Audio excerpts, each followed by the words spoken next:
బ్రహ్మచారి శివస్వామి గారు తమ సందేశాన్ని ఇస్తారు. ఈ రోజున భక్తి ధార్మిక సమ్మేళన కార్యక్రమంలో మనందరం పాల్గొనటము ఆనందదాయకము. ఇప్పుడు భారతదేశంలో ప్రధానంగా కావలసిన ఈ ధార్మిక సమ్మేళనాన్ని ఒక ఛానల్ వారు ప్రధానంగా తీసుకోవటం అనేది ఇది కొంత శౌర్యవంతమైన నిర్ణయంగా నేను భావిస్తున్నాను. ఇది గొప్ప మార్పుకి ఒక పునాదిగా కూడా భాసిల్లాలని, తద్వారా మిగతా వ్యవస్థలో కూడా ఈ భక్తి ఛానల్ చూసి నేర్చుకోవాల్సింది ఎంతో ఉన్నదనే భావాన్ని కలగజేసుకోవాలని ప్రధానంగా వారికి ధన్యవాదాలు తెలియపరుస్తూ, ఈ రోజున పెద్దలు ఇప్పుడు చెప్పారు కొన్ని విషయాలు. అసలు మతం మారగల కారణాలు ఏమిటి? దేనివల్ల మతం మారుతున్నారు? కుల పెద్ద మతం మారుతున్నారా? ధనం కోసం మతం మారుతున్నారా? కోరికలు నెరవేరనే మతం మారుతున్నారా? ఏ వర్గం మతం మారుతుంది?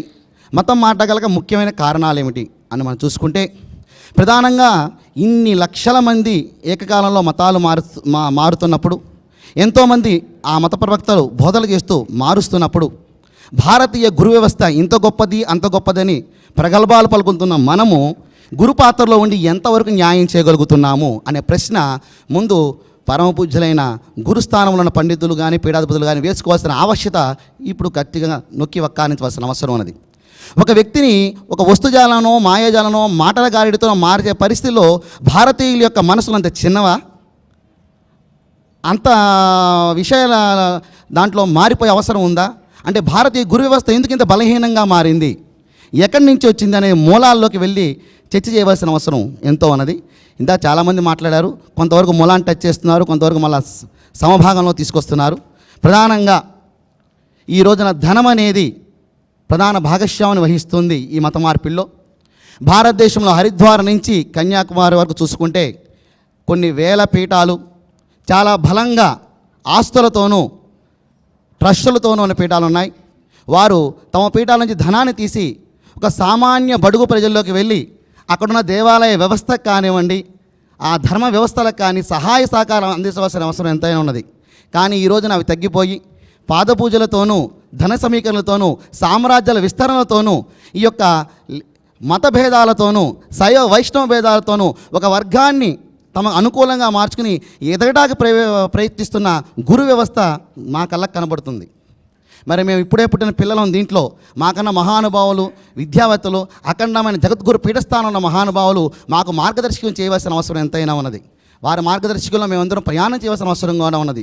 ఇప్పుడు ఏ పీఠం తరపున ఇది పాల్గొంటున్నాను కాకుండా ధర్మం అనే గొడుగు కింద అన్ని వర్గాలు చేరి సంఘటితమైతే కానీ ఈ వ్యవస్థని సమూలంగా మార్చే అవకాశం కలుగుతుంది.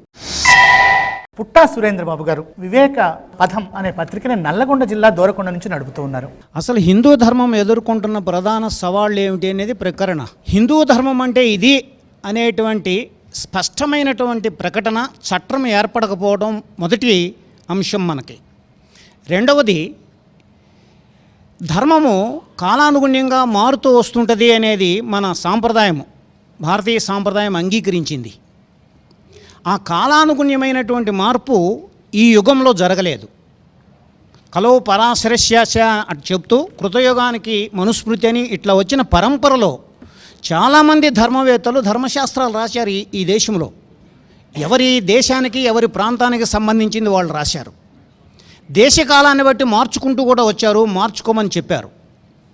ఈ యుగానికి సంబంధించిన ఈ 20వ శతాబ్దము రాబోయే కొద్ది భవిష్యత్తుకి సంబంధించినటువంటి ధర్మము ఆవిష్కరింపబడలా. ఇది హిందూ ధర్మం అని చెప్పబడలేదు. అది ప్రధానమైనటువంటి ప్రతిబంధకం. ఇప్పటికి ధర్మం మీద ఎవరు ఇష్టం వచ్చినట్టు వాళ్ళు మాట్లాడుకుంటాము. చౌదరి గారు చెప్పారు, ధర్మం దాన్ని రక్షించుకోదు, ధర్మం రక్షింపబడాలి. ఇది మర్చిపోయాం మనం. సనాతన ధర్మము ఎవరూ దీన్ని ఓడించలేరు. ఇది ఒక అపప్రథ మన మెదడుల్ని తినేస్తోంది, ఎవ్వరికీ పట్టదనమాట. వెనక సమాజంలో కనుక ప్రాచీన సాంప్రదాయం చూస్తే ధర్మంకి ఎప్పుడైనా అపకృతి జరిగినప్పుడు ధర్మాచార్యులు, ఋషులు వచ్చి దాన్ని సక్రమపరిచేవాళ్ళు. ఈ రోజున ఆశ్రమ పీఠాధిపతులు కానీ వీళ్ళందరికీ కూడా విశ్వ హిందూ పరిషత్తు, ఆర్ఎస్ఎస్ ఇట్లాంటి ఉన్నటువంటి సంస్థలు ప్రబోధం చేయవలసి వస్తుంది, వెళ్ళి తెచ్చుకొని బతిమలాడుకోవాల్సి వస్తుంది. వాళ్ళకేం పని లేదన్నమాట. ఇది ఒక సవాల్ ఉంది మన ముందల. రెండవది ఏంటంటే, ఇతర మత గ్రంథాలకు సంబంధించినటువంటి వాళ్ళు భారతీయమైనటువంటి రకరకాల శాస్త్రాలను కూడా చదువుతున్నారు. భారతీయమైనటువంటి సాహిత్యంలో ఉన్నటువంటి పెద్ద ఇబ్బంది, విస్తృతి కూడా, గాఢత కూడా రకరకాల భావాలు భారతీయత పేరును ఉండడం. దీన్ని ఆసరా చేసుకొని ఒకదాన్నొకటి ఖండించుకునే భావాలన్నింటినీ కూడా ఇతర మస్తతులు దీంట్లో నుంచి పట్టించుకొని అవే ఎత్తి చూపిస్తూ ఇంతకీ ఏందో తేలనితనాన్ని మన అమాయక జనం ముందలు పెడుతున్నారు. ఇదొక సవాల్ ఉంది ఈ రోజున. మన దేశంలో ఉన్నటువంటి ఎవరు కానీ, చౌదరి గారు చక్కగా చెప్పారనిపిస్తోంది, ఇతర మత గ్రంథాలని మనం చదవము, అసలు తినడం పండడం అంతే. ఎందుకు చదవమండి? వాళ్ళు వేదం చదువుతున్నారు, వేదంలో మహమ్మద్ ఉన్నాడు అంటున్నారు, వాళ్ళు పురాణం చదువుతున్నారు, పురాణంలో యేసు ఉన్నాడు అంటున్నారు. మీరు ఎందుకని గ్రంథాలు చదవరు? పనేం లేదు కదా, చదవటమే కదా. అధ్యయనం అధ్యాపనం బ్రాహ్మ్యం కర్మ స్వభావయం. మీ పని చదవటము తెలియజేయడమే కదా. ఎంతకాలము అధ్యయనం చేసి సవరణలు పూరణలు అవసరమైన దాన్ని సవరించుకొని వర్తమాన సమాజానికి పెడుతున్నారు. నేను అనేది ఏమిటంటే, హిందూ మతంలో ఉన్నటువంటి ఒక విచిత్రమైన పరిస్థితి ఏంటంటే, ఉత్తమోత్తమ భావం ఉంది హిందూ మతంలో, ఉత్తమ భావం ఉంది, మధ్యమ స్థాయి భావాలు ఉన్నాయి, అధమ స్థాయి భావాలు ఉన్నాయి, అధమాధమ స్థాయి భావాలు కూడా హిందూ మతం పేరున ప్రచారంలో ఉన్నాయి, అమల్లో కూడా ఉన్నాయి. ఈ కాలానికి చెల్లినటువంటి ఇది హిందూ ధర్మం మేము చేస్తున్నామని ధర్మాచార్యులందరూ ఒక ముద్ర వేయనంత కాలము ఇలాంటి ప్రసంగాలు ఎన్ని చేసినా కానీ కాదు. హిందూ మతం ఏమిటని మనం నలుగురు మాట్లాడుకుంటే ఏకోన్ముఖంగా చెప్పలేరు. విస్తారమైన సాహిత్యం ఉండటం ఒక అవరోధమైతే దాంట్లో ఈ కాలానికి ఇది అని నిర్ణయం చేయకపోవటం, ఆ నిర్ణయాధికారము సమాజం నుంచి సంక్రమించుకున్న ధర్మాచార్యులు ఆ నిర్ణయం చేయకపోవటము మరో పెద్ద సవాలు ఉంది. ఇతర మత గ్రంథాల్లో లేనంత ఔచిత్యము, గాఢత, మానవీయ విలువలు హిందూ ధర్మంలో ఉన్నాయని చెప్పుకోవడం సరిపోదు.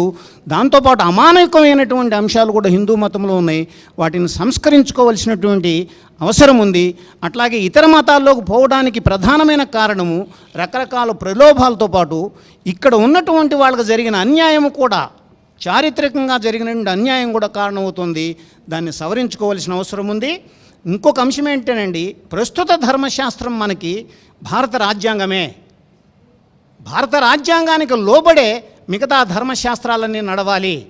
మొదట భారతీయులము, ఇక్కడ కూడా ధర్మాచార్యులు ఈ మతాన్ని కాపాడుకునేటువంటి వాళ్ళు కూడా రావాల్సిందని చెప్తూ ఇస్తాను. మన జాతిని ఎలా జాగృతం చేద్దాం అనే విషయం మీద మనం మాట్లాడుకోవాలి. నరసింహమూర్తి గారు ఉన్నారు. అయ్యా, మీరు ఒక్క 2 నిమిషాల్లో మీ అభిప్రాయం చెప్పండి. ముఖ్యంగా భారతీయ విశిష్టత ఏమిటంటే, హిందూ ధర్మ విశిష్టత పూజంతా చేసి సర్వం దేవం తర్పయామంటాం అని, సర్వేజన సుఖినో భవంతు, లోకసమస్త సుఖినో భవంతు, పశుపక్షాది సుఖినో భవంతు అంటాం. ఇంకో గొప్పతనం ఏంటంటే, ఉపనిషత్ సారం ఎంతమంది ఉందో నేను చెప్పక్కర్లేదు. మన సారం అంతా కూడా మనం పరుల కోసం బతకాలి, అంటే మన సమాజం కోసం మనం బతకాలని చెప్పే ధర్మం మంది. సింపుల్గా మన ధర్మం అంటే మనం పరుల కోసం బతకడమే మన ధర్మం అని సింపుల్గా చెప్పచ్చు. అది అటువంటి గొప్ప ధర్మం మంది. అన్ఫార్చునేట్గా ఏమైందంటే, ఈ ధర్మం అంతా కూడా చాతుర్వర్ణాలు, అవి కులాలుగా మారిపోయాయి. పాలకుల డిఫరెంట్ పాయింట్స్ ఆఫ్ టైం మనం చూస్తే వాల్మీకి ఒక బోయేవాడు, అదేవిధంగా వేదవ్యాసుడు ఒక మత్స్యకన్న కొడుకు. అక్కడి నుంచి వచ్చింది ధర్మం. అంటే ఒక వర్ణం అనేది ఒక ప్రొఫెషన్ అనమాట. ఆ ప్రొఫెషన్ని పాలకుల డిఫరెంట్ పాయింట్ ఆఫ్ టైమ్స్ మనం కౌటిల్యుడిగా చూస్తే, అప్పుడు ఆ నందుడు కొడుకునే తీసుకురావాలని చెప్పి రాజమాత చెప్తే దానికి మన చంద్రగుప్తుడిని తీసుకొస్తారు లేదని చెప్పి. అక్కడే మనకు తెలుస్తుంది. ఒక పురాణాల్లో కనుక మనం చూస్తే కనుక హిస్టరీ అంతా కూడా ఈ పాలకులు కులాలుగా చేసి వాళ్ళు పవర్లో ఉండాలని చేశారు. సో దానికి మనం బానిసలు అయిపోయి ప్రస్తుతం. ఆ కులాలు వచ్చేసేసి ఇంకా ముక్కలు అయిపోయి ఇవాళ కూడా ఇంకా కులాలను ఇంకా ముక్కలు చేస్తున్నారు పాలకులు. ఈ విషయాన్ని మనం గ్రహించాలి. నెంబర్ 1. నెంబర్ 2, ఇంకా ముఖ్యంగా ఏమిటంటే, మీరు ఒక్కొక్క మన స్మృతుల్లో కనుక చూస్తే ధర్మార్థ కామమోక్షాలు కానీ ఒక్కొక్క sayings, they are messages for positive, for way of living.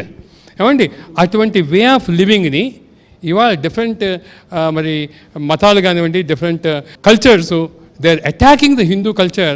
Basically ఒక సింపుల్ పాయింట్ అండి, ఇబ్రహీం ఇవాళ గాజా స్ట్రిప్ కోసం కొట్టుకుంటున్నారు. ఇవాళ హిందూ ధర్మం యొక్క ఆవశ్యకత ఈ జీవకోటికి మానవాళికి ఉంది. ఆ 2 మతాలు కన్వర్షన్స్ చేసుకుంటూ పోతే కనుక చివరికి మిగిలేది ఏమిటంటే ప్రళయం వస్తుంది. ఇవాళ ప్రథమోపాధి అంటూ ఉంటాం. కలియుగే ప్రథమోపాధి జంబుద్వీపే అని ఈ చతుర్థ భాగంలాగా అయిపోతుంది. ఆ టైం కూడా ఫాస్ట్గా అయిపోతుంది. If the same conversions go. So నేను ఒక హిందూ ధర్మంలో పుట్టాను కాబట్టి, హిందూ మతంలో పుట్టాను కాబట్టి చెప్పట్లేదు. ఇది ఒక ఆవశ్యకత.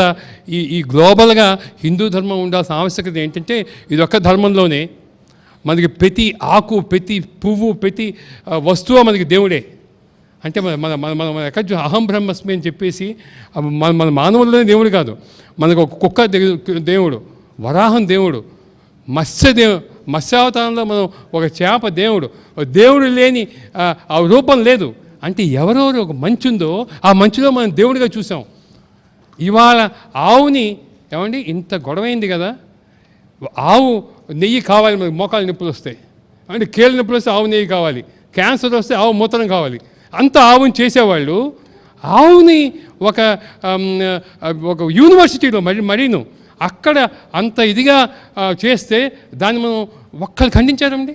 ఇంతమంది హిందూ ధర్మంలో ఇంతమంది మెజారిటీ ఉన్న పాపులేషను ఒక తల్లి లాంటి ఆవుని అంత ఘోరంగా మన వాళ్ళు యూనివర్సిటీలో చేసి మనం ఏం చేయలేకపోయాం. ప్రసార మాధ్యమాలలో హిందూ ధర్మం ఎదుర్కొంటున్నటువంటి పరిస్థితి ఏమిటి? మన యమధర్మరాజును పట్టుకొని ఒక బఫూన్గా చూపిస్తూ ఉంటారు, వినాయకుడి మీద కార్టూన్లు వేస్తూ ఉంటారు. అలాగే హిందూ ధర్మం సంబంధించిన పురాణాలకు సంబంధించినటువంటి దాన్నే పొడిచి పిచ్చి పిచ్చి కథలు రాస్తూ ఉంటారు. ఇది ఎందుకు జరుగుతుంది? ఇప్పుడు ఆంధ్రభూమి సంపాదకులు ఎంవీఆర్ శాస్త్రి గారు ప్రచార సాధనాల్లో హిందూ ధర్మం యొక్క పరిస్థితి గురించి వారు చర్చని ఉన్ముఖీకరిస్తారు. ధన్యవాదాలండి. ఇవాళ హిందూ మతానికి, హిందూ సమాజానికి వచ్చిన పెద్ద బెడద ఏమిటి అని కనుక ఎవరన్నా అడిగితే మీడియా పేరే ఎవరైనా చెప్తారు. అందరికీ దెబ్బలబాయ్ ఎవరయ్యా అంటే మీడియా వాళ్ళు, రాజకీయ నాయకులకైనా ఎవరికైనా. అందుకని ఒక మీడియా వాడిగా, జర్నలిజంలో 36 ఏళ్ళ ఎక్స్పీరియన్స్ ఉన్నవాడిగా నేను కొన్ని విషయాలు తమరికి నిర్మోహమాటంగా చెప్తా. ఏంటంటే, ఎవరైనా ఇప్పుడు మీడియా సంస్థల్లో, పత్రికలు, టెలివిజన్లో నిజమే ప్రతి మీడియా సంస్థలోనూ పొద్దున్న లేస్తే సాయంత్రం దాకా హిందూ మతాన్ని, హిందూ విశ్వాసాలని, హిందూ సెంటిమెంట్లని, హిందువులు ఏ ఏ విలువలనైతే ఎక్కువగా గౌరవిస్తారో వాటిని ధ్వంసం చేసి, కించపరిచి, చాలా నీచంగా చూపిస్తున్నారు అని కొంతమందికి అభిప్రాయం కలిగేటువంటి కార్యక్రమాలు చాలా తరచుగా కనబడుతున్నాయి. ఇవన్నీ చేస్తున్నారు అని అంటే పత్రికా సంస్థలు, టెలివిజన్ ఛానల్లో యజమానులు, వీళ్ళల్లో ఎవరన్నా హిందూ మత ద్వేషులుండి హిందూ మతాన్నో ధర్మాన్నో కుండబడవాలి, నాశనం చేయాలని కంకణం కట్టుకొని ఏదన్నా పగబట్టి చేస్తున్నారు అని కనుక అనుకుంటే అది చాలా భ్రమ. ఇందులో అందరూ కూడా అన్యమతస్థులు ఎవరు లేరండి. మీడియాకు సంబంధించి మీరు అదృష్టమైనో దురదృష్టమో ఏమిటంటే అంతా హిందువులే. మీడియా యజమానులు హిందువులే, మీడియాలో పనిచేసేవాళ్ళు హిందువులే, సంపాదకులు హిందువులే, వారికి సమాచారం అందించేవాళ్ళు హిందువులే. వాళ్ళందరూ ఇళ్లలో దండం పెట్టుకునే వచ్చే దేవుడినో ధర్మాన్నో ఇంకోటినో తిడతారు తప్ప వాళ్ళకి విశ్వాసం లేని వాళ్ళు మాత్రం కాదు. మరి ఎందుకు జరుగుతున్నది అని అంటే, ఈ మీడియా అనేది ఒక ఇండస్ట్రీ. మనం ప్రజాస్వామ్య యుగంలో ఉన్నాం. ప్రజలకి ఏది కావాలో, ప్రజలు ఏది కోరుకుంటున్నారో ఆ ప్రకారం ప్రజలే దేవుళ్ళని రాజకీయ నాయకుడు ఎలా అన్నాడో అంతకన్నా నిజంగా ప్రజలకి ఏది ఇష్టమో దాని ప్రకారం నడచటమే మాకు ఏకైకమైనటువంటి ప్రామాణికత. టెలివిజన్లకైతే టీఆర్పీ రేటింగ్స్, పత్రికలకైతే సర్క్యులేషన్లో ఉంటాయి. ఈ టీఆర్పీ రేటింగ్స్ అనేది ఏంటంటే జనము ఏది మెచ్చితే అది ఆ కార్యక్రమాలు చాలా ప్రజారంజకమైనవి అని. ఏదైతే ప్రజారంజకమో వాటిని మీడియా వాళ్ళు వేస్తారు. ఇప్పుడు ఇలాంటి కార్యక్రమాలు వేస్తున్నారు అని అంటే అర్థం ఏమిటంటే, ఇవి ప్రజలు మెచ్చుతున్నారు కాబట్టి, ప్రజలు చూసి సంతోషిస్తున్నారు కాబట్టి ఆ కార్యక్రమాలను మీడియా వాళ్ళు చూపిస్తున్నారు. ఈ ప్రజలు అనగా ఎవరు అని అంటే, కనీసం ఇతర మతస్థులు ఒక 30% తీసేస్తే 70% హిందువులే. పత్రికలు చదివే వాళ్ళలో 70% హిందువులే. టీవీ ఛానళ్ళు చూస్తే అందులో ఉండేవాళ్ళు హిందువులే. పత్రికలకు, టీవీలకు ఉప్పందించేవాళ్ళు హిందువులే. వాళ్ళు ఏదన్నా కనుక తీసుకొచ్చి కనుక ఇంకోళ్ళ వేరే ఇతరేతరమైన ప్రేరేపణలతో ఏదన్నా కనుక చూపిస్తే పక్కవాద్యాలాగా వాళ్ళకి యాంకర్లకు అటు ఇటు చేసి వాళ్ళని 4 బండలు వేసేవాళ్ళు హిందువులే. కాబట్టి ప్రజలు కోరుతున్నారు కాబట్టి మేము వేస్తున్నాము అని కనుక మీడియా అంటే మీ దగ్గర సమాధానం లేదు. దానికి ఎందుకు అనంటే ఇతర మతస్థులకు ఇతర మతాలకు సంబంధించిందో కనుక ఏదైనా ఒక ఇటువంటి వాటిల్లో శతాంశం సహస్రాంశం కనుక ఏదన్నా వేస్తే ఇన్స్టంట్గా ఇమ్మీడియట్గా రియాక్షన్ వస్తున్నది. మాకు తెలుస్తున్నది ఇది చేస్తే ప్రజలు నచ్చరు, జనం నుంచి రియాక్షన్ వస్తున్నది అని. ఇవి హిందూ దేవతల గురించి, దేవుళ్ళ గురించి, విశ్వాసాల గురించి, సెంటిమెంట్ల గురించి, ఈ ధర్మాచారాల గురించి, పీఠాధిపతుల గురించి ఎన్ని బురద జల్లితే, ఎన్ని బండలు వేస్తే అంతగా టీఆర్పీ రేటింగ్స్ పెడితే జనం చెవులో ఒప్పరించుకుంటూ వింటున్నారు. ఏ విధమైనటువంటి ప్రొటెస్టు లేదు. అనగా అర్థం ఏమిటంటే ప్రజలు సంతోషిస్తున్నారు. ఇది కాదు అని కనుక అనుకుంటే ఆ స్పందన, ఆ నిరూపణ కావాల్సింది ప్రజల్లోంచి రావాలి. దానికి ఏం చేయాలి అని అంటే ఒక స్టూడియోని తగలబెట్టడం, ఓ పత్రికలని మీద దాడి చేయడం ఇవక్కర్లా. భారత రాజ్యాంగము ఎన్నో రకమైనటువంటి హక్కులు ఇచ్చింది. చట్టబద్ధమైన హక్కులు మీకు ప్రొటెస్ట్ చేయడానికి ఎన్నో ఉన్నాయి. ఈ చట్టబద్ధంగా ప్రొటెస్ట్ చేయడానికి ఉన్నటువంటి అవకాశాలని ఎన్ని వాడుకుంటున్నారు? ఏ రకమైన ప్రొటెస్ట్ వచ్చింది ఇప్పటిదాకా? తిరుపతి దగ్గర నుంచి మొదలుపెట్టి మహబూబ్నగర్లో మైసమ్మ దాకా అన్ని రకాలని, అందరి దేవుళ్ళని కూడా కించపరిచిన ఎవరన్నా దానికి సంబంధించి మీకు ఏ ఆధారంతో వేశారు? ఎవరిచ్చారు మీకు హక్కుని ఎవరన్నా అడిగారా? అడగకపోయినప్పుడు మనము తప్పు ఎవరిది అనంటే ప్రజలది, లేక హిందూ మతస్థులది, హిందూ ధర్మంలో ఉన్న వాళ్ళది. ఇక అది అట్లా ఉంచండి. రెండవది, రకరకాలైనటువంటి దాడులు కన్సిస్టెంట్గా జరుగుతున్నప్పుడు వాటికి సమాధానం ఏం చెప్పాలి, మనకున్న కౌంటర్ ఆర్గ్యుమెంట్ ఏమిటి అని చెప్పటానికి హిందూ వ్యవస్థ మొత్తంలో ఏదన్నా ఒక బాడీ ఉన్నదా? ప్రపంచంలో ఉన్న ప్రధానమైన మతాల్లో క్రైస్తవ మతము, ఇస్లాం మతము లాగానే హిందూ మతం కూడా, దిక్కుమాలిన మతం కూడా కాస్త కూస్త ప్రధానమైందే కదా. క్రైస్తవ మతానికి సంబంధించి ఒక 1989 డేటా ఏమిటంటే 7,25,000 కోట్ల రూపాయలు మత ప్రచారం కోసం ఖర్చు పెడుతున్నారు. వాళ్ళకి 40 లక్షల మంది ఫుల్ టైం వర్కర్లు ఉన్నారు. 13,000 లైబ్రరీలు ఉన్నాయి, అందులో గ్రంథాలు ఉన్నాయి. ఎవరు ఏ విధమైన ఆర్గ్యుమెంట్ చేసినా కౌంటర్ ఆర్గ్యుమెంట్ తయారు చేయడానికి వాళ్ళకు ఒక వ్యవస్థ ఉన్నది. వాళ్ళు 22,000 పత్రికల్ని, పీరియాడికల్స్ని పబ్లిష్ చేస్తున్నారు. 1890 రేడియోలని, టీవీ స్టేషన్లని నడుపుతున్నారు. 2.5 లక్షల మంది ఫారిన్ మిషనరీలు వాళ్ళ చేతిలో ఉన్నారు. వాళ్ళను ట్రైన్ చేయడానికి 400 సంస్థలు ఉన్నాయి.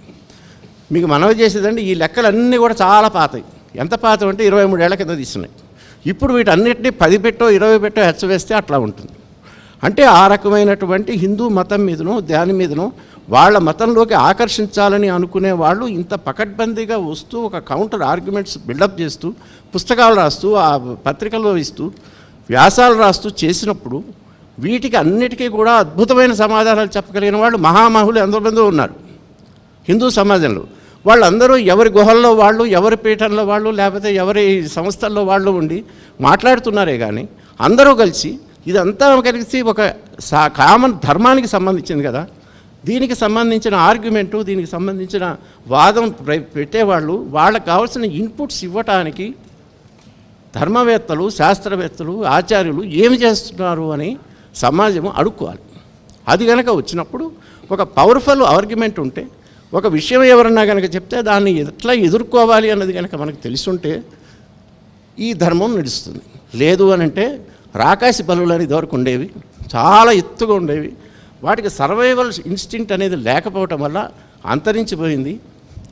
అలాగే ఇది కాకముందే మీలో గనక ఈ సమాజంలో, ఈ ధర్మంలో, ఈ ఆచార్యంలో గనక కొంచెం చలనం వచ్చి, ఇప్పుడు ప్రస్తుతం ఐసీయూలో ఉన్న హిందూ ధర్మం వెంటిలేటర్ మీదకు, కోమాలోకి వెళ్ళకముందే కొంచెం చలనం కనుక వస్తే తప్పనిసరిగా అద్భుతమైన మార్పు జరుగుతుంది. దానిలో మీడియా మీ వెంటే ఉంటుంది. ఇక ముందు మీరు చెప్పింది మేము శిరోధార్యంగా చేస్తాం. మిమ్మల్ని తిడుతుంటే, మిమ్మల్ని కించపరుస్తుంటే మీరు ఆనందిస్తున్నంత కాలం అంతేనని ముఖ్యంగా సమాజం గుర్తించాలని నా మనం. Thank you. ఇందాక ఎంవీఆర్ శాస్త్రి గారు చెప్తూ, రాళ్ళు వేసేది మనమే, పడేది మనమే, చూసేది మనమే, నవ్వేది మనమే, ఏడ్చేది మనమే. ఇటువంటి చైతన్యం అంటే ప్రచార సాధనం చూసిన తర్వాత మనలో ఈ రకమైనటువంటి చైతన్యాన్ని ఉన్ముఖీకరణ. ఒకే ఒక్క నిమిషం, వీరు అన్నదానికి వివరణ.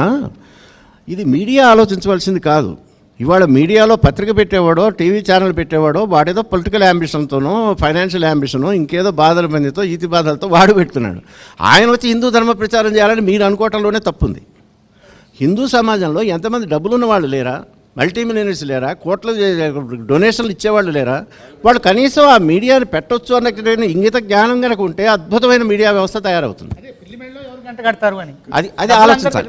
ఇప్పుడు అందరూ గజగీతగాళ్లే కానీ అరగజం పురోగమనం లేదంటాడు ఒక్కవి. శ్రీ ఎన్విఎస్ఎస్ ప్రభాకర్ గారు తమ స్పందనని తెలియజేస్తారు. అందరికీ నమస్కారాలు.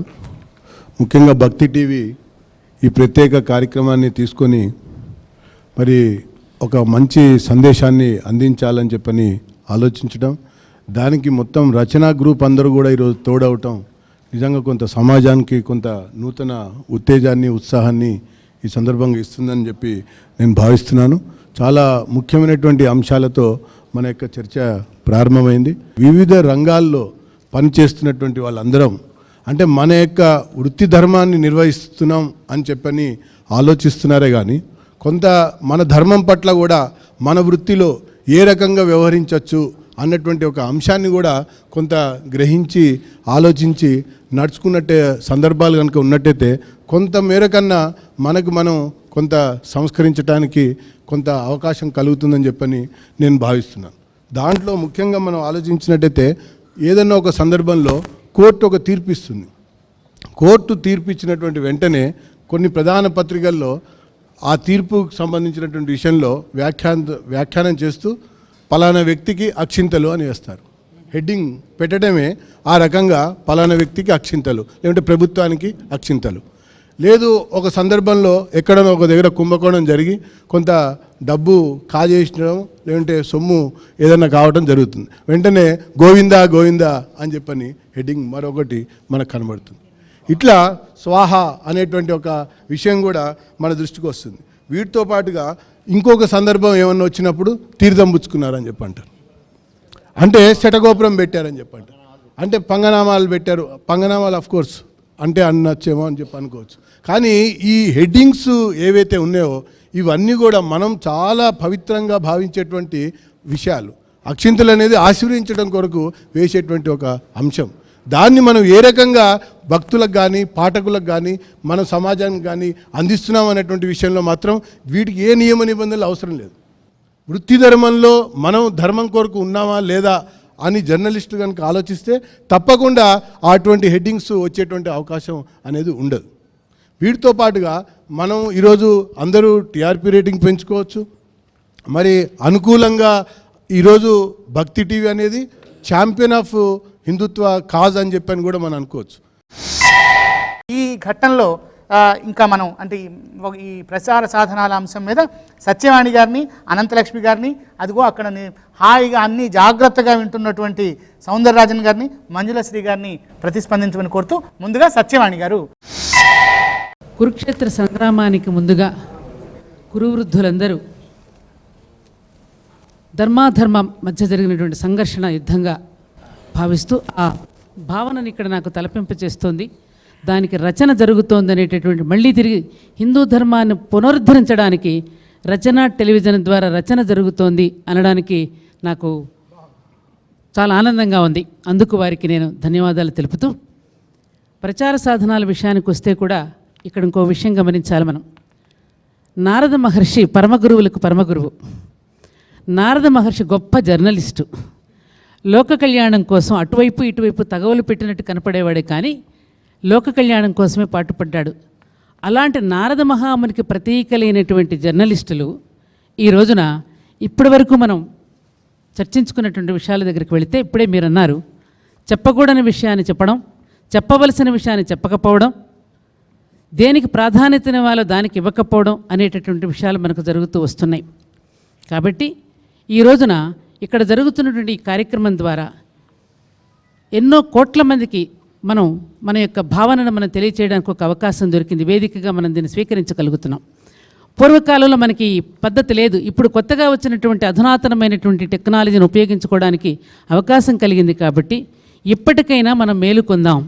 ఎందుకంటే హిందూ ధర్మం అనే పదాన్ని మాత్రమే మనం వాడాలి. హిందూ మతం అనే పదాన్ని దయచేసి మనం వాడకూడదనే నియమాన్ని మనం తప్పకుండా తీసుకురావాలి. ఒక విషయాన్ని ఎవరు చెబుతున్నారు అన్నప్పుడు మతం పుట్టుకొస్తుంది, ఏమి చెబుతున్నారు అన్నప్పుడు ధర్మం గుర్తొస్తుంది. అక్కడ వచ్చింది తేడా. వ్యక్తుల పేరు మీద మతాలు పుట్టుకొచ్చాయి, ప్రవక్తల పేరు మీద, కానీ మనది ధర్మం మాత్రమే. మానవుడు సృష్టితో శృతి కలుపుకుంటూ జీవించడం ఎలాగో, సృష్టి ధర్మాలను అనుసరించి ఈ నిఖిల భూతాల యందు కూడా సంచరిస్తున్న ధర్మాలకు అనుగుణంగా మానవుడు జీవించటం ఎలాగో చెప్పింది మనది హిందూ ధర్మం. పరమేశ్వరుడికి ప్రియమైన పత్రిక భారతమాత. అటువంటి భారతమాతలోనే పుణ్యభూమి, ధర్మభూమి అనిపించుకోగలిగింది ఈ దేశం మాత్రమే. ప్రపంచం అనే భవనానికి పూజగది లాంటిది ఈ భారతదేశం. అయితే ఇప్పుడు జరుగుతున్నటువంటి ప్రచార సాధనాల ద్వారా అందరూ పడుకున్నప్పుడేమో మన హిందూ ధర్మానికి సంబంధించిన విషయాలు వస్తున్నాయి, అందరూ మేలుకొని ఉన్నప్పుడు మాత్రం అన్యమతాల వాళ్ళ యొక్క ప్రచారాలు జరుగుతూ ఉన్నాయి. అందుకనే జాతి మేలుకోలేకపోతున్నది. అయితే ఇప్పుడు జరుగుతున్నటువంటి గొప్ప విశేషం ఏమిటంటే, భారతదేశంలో జరుగుతున్న కుట్ర, ఆనాడు శ్రీకృష్ణుడిని సంహరించడానికి పోతన మాయవేషంలో వచ్చి, మారువేషంలో వచ్చి, కృష్ణా నీకు పాలిస్తాను అని మారువేషంలో వచ్చి కృష్ణుడిని మరిపించడానికి ప్రయత్నం చేసింది.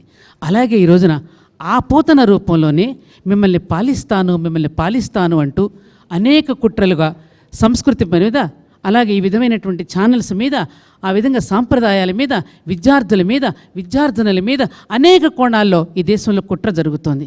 కాబట్టి ఈ ఆనాడు శ్రీకృష్ణుడు సంహరించగలిగాడు పోతనని, అలా సంహరించగలడానికి, సంస్కరించడానికి కావలసినటువంటి పద్ధతులను అవలంబించాల్సినటువంటి కర్తవ్యం ఇక్కడ కూర్చున్నటువంటి పెద్దలు, ధర్మాచార్యుల మీద ఉంది. మంచికి ప్రేరణనిచ్చిన రోజున, ధర్మానికి ప్రేరణనిచ్చిన రోజున సమాజంలో తప్పకుండా మార్పు వస్తుంది. ఆ దిశగా కనుక మీడియా ఈ రోజున ఏ విధంగా అయితే ఇట్లా చేసిందో ఈ ఆలోచన అందులో రావాలి. ఇవాళ ఈ ఆలోచన ఎందుకు వచ్చింది? ఇవాళ సమాజంలో జరుగుతున్న దారుణాలన్నింటినీ కూడా గమనించుకుని, ఎక్కడో తప్పు చేస్తున్నాం మనం, ఏదో తప్పు జరుగుతోంది, ధర్మాన్ని మనం విడిచాం కాబట్టి, పట్టాలు తప్పింది కాబట్టి జాతిని తిరిగి పట్టాలకు ఎక్కించడానికి వాళ్ళ రచనా టెలివిజన్ పూనుకుందని నాకు అనిపిస్తోంది. తప్పకుండా దీనిని మనం ఇంతటితో మనం ఆపివేయకుండా ఇక్కడ కూర్చున్నటువంటి మేధావులు, పండితులైనటువంటి వాళ్ళు, విజ్ఞులైనటువంటి వాళ్ళు కూడా ఈ ప్రచార సాధనాలకి మనందరం కూడా విజ్ఞప్తులు ఇచ్చి, ఈ రకంగా హిందూ ధర్మాన్ని కనుక ఆబాల గోపాలానికి సరైన పద్ధతులు అందించగలిగినట్టయితే తిరిగి మనం దీనిని పునరుద్ధరించుకోగలమనేటటువంటి భావన నాకున్నది. Thank you so much. ప్రసార సాధనాల్లో అందరూ హిందువులే అన్నారు. నిజానికి హిందువులు అనేది వాళ్ళకి సామాన్యార్థంగా మనం చెప్పినా, ఏ ఇతర మతాలు ఏవీ స్వీకరించలేదు గనక హిందువులుగా పరిగణించబడేవారు అంతే. వారెవరికీ కూడా హిందూ మతం అంటే తెలియదు, హిందూ ధర్మం అంటే తెలియదు, రాముడి గురించి కూడా తెలియనటువంటి వాళ్ళని మనం హిందువు అనే అటువంటి పదంతో ఎలా చెప్తాం? ఇది విద్యా వ్యవస్థ గురించి మాట్లాడేటప్పుడు మరికొన్ని అంశాలు చెప్పుకుంటాం. కానీ వీరెవ్వరూ కూడా హిందూ పదానికి అర్హులైనటువంటి వాళ్ళైతే కారండి. ఇతర మతాల వాళ్ళు కాదు అనేటటువంటి అర్థం. ఈ ఇతర మతాల వాళ్ళు కాదు గనక హిందువులైతే, వీరికి నిజాయితీ గనక ఉన్నట్టయితే ఒక్క హిందూ మతం గురించే కాక ఇతర మతాల గురించి కూడా ఇటువంటి లొసుగులు ఉన్నప్పుడు, లోపాలు ఉన్నప్పుడు ధైర్యంగా చెప్పగలరా? అక్కడికి వచ్చేటప్పటికి కావలసినంత పిరికితనం. ఎందుకంటే హిందూ మతాన్ని గురించి ఏం విమర్శించినా ఎవ్వరూ ఏమీ అనరు. దీన్ని రక్షించేవాళ్ళు, భుజానేసుకునేవాళ్ళు, వెనకేసుకొచ్చేవాళ్ళు ఎవరూ లేరు అనేటటువంటి ఒక ప్రగాఢమైనటువంటి నమ్మకం. ఎవరినో ఏదో అనాలంటే, అన్నప్పుడు మనకు ఎదిరించేవాళ్ళు లేని వాళ్ళనంటే మనం పెద్దవాళ్ళం అయిపోతామని అనేటటువంటి పద్ధతిగా ఉంది. కనుక వారు చెప్పినట్టు ప్రతిస్పందించి ఎందుకు ఇట్లా అంటున్నావు అనేటటువంటి వాళ్ళు ఉండాలి. ప్రేక్షకుల్లోంచి కానీ, సంస్థల్లోంచి కానీ, బాధ్యత తీసుకున్న వాళ్ళు కానీ అడగగలిగినటువంటి వాళ్ళు ఉన్నట్టయితే వీళ్ళు ఈ పని చేయరు. వాళ్ళని మాత్రం ఒక్కసారి వాళ్ళ నిజాయితీని ప్రశ్నించుకోమనాలి. ఒక్క హిందూ మతం మీదే ఎందుకు దాడి చేస్తారు? ఇతర మతాల యొక్క వ్యవస్థలలో ఎక్కడా ఏమీ లోపాలు లేవా? అన్నీ సవ్యంగా, చట్టబద్ధంగా నడుస్తున్నాయా? వాటి గురించి అనడానికి మనకి ధైర్యం ఏమిటి? ఎందుకు లేదు అంటే, హిందూ మతాన్ని విమర్శించటం ఒక ఫ్యాషన్. నేను హిందువుని అయ్యుండి కూడా ఇంట్లో దేవుడికి దండం పెట్టుకుని వచ్చి కూడా హిందూ మతాన్ని విమర్శిస్తే నాకు మంచి పాపులారిటీ వస్తుంది అనేటటువంటి ఉద్దేశంతో ఈ కీర్తి కండూతి అంటారే, దీనికోసంగా చాలామంది చేస్తున్నటువంటి పని. కావాలంటే ఇంటికెళ్ళి చెంపలేసుకుంటారు, పొరపాటు అయిపోయింది, ఈ స్వామీజీ గురించి వాళ్ళు ఇట్లా మాట్లాడాను, నన్నేమనద్దు స్వామి అని దేవుడికి దండం పెట్టుకుంటారు. కానీ ఇలా అన్నట్టయితే పేరు ప్రతిష్టలు వస్తాయని ఒక తాపత్రయంతో చేస్తున్నారు. అంతే తప్ప మరొకటి లేదు. మరొక సావకాశం ఏమిటంటే, మన హిందూ మతంలో ప్రశ్నించేటటువంటి సౌకర్యం మనం ఇచ్చాం. దేన్నైనా అడిగి తెలుసుకునేటటువంటి సౌకర్యం. అయితే ప్రశ్నించే వాళ్ళు గుర్తుపెట్టుకోవాల్సిన అంశం ఏమిటంటే, సమాధానం వినాలి. ప్రశ్నించి అలా ప్రశ్నలని అలా విసిరి పారేయకూడదు. ఏదైనా వాళ్ళు ప్రశ్నిస్తే ఎవరైనా వారికి సమాధానం చెబితే వినడానికి సంసిద్ధంగా ఉన్న వాళ్ళు మాత్రమే ప్రశ్నించాలి, కానీ ప్రశ్నించేటటువంటిది మాకు అధికారం ఉంది కదా, ప్రశ్నించే స్వేచ్ఛ ఉంది కదా అని ప్రశ్నించకూడదు. కనుక ఇలా అన్నటువంటి వారందరూ కూడా సమాధానం వినడానికి సంసిద్ధం అవ్వాలి అనేటటువంటిది ఒక వెరపు, ఒక భయం, ఒక హెచ్చరిక ప్రేక్షకులు లేక ఇలాంటి సంస్థలు ఎవరైనా గనక తయారయ్యి నువ్వు ఇలా ఒక తప్పు కాదు ఆరోపణ చేసావు, నువ్వు చేసిన ఆరోపణకి మేము సమాధానం చెప్తున్నాం వింటావా అని అనగలిగినటువంటిది ఒక సంస్థ ఏర్పడినట్టయితే ఈ ప్రసార సాధనాలన్నీ కూడా ఇతర మతాల గురించి ఎంత జాగ్రత్తగా మాట్లాడతాయో అప్పుడు హిందూ మతం గురించి కూడా అంత జాగ్రత్తగా మాట్లాడతాయి అని చెప్తూ అవకాశం చాలా ఇచ్చారు. సంతోషం అమ్మా.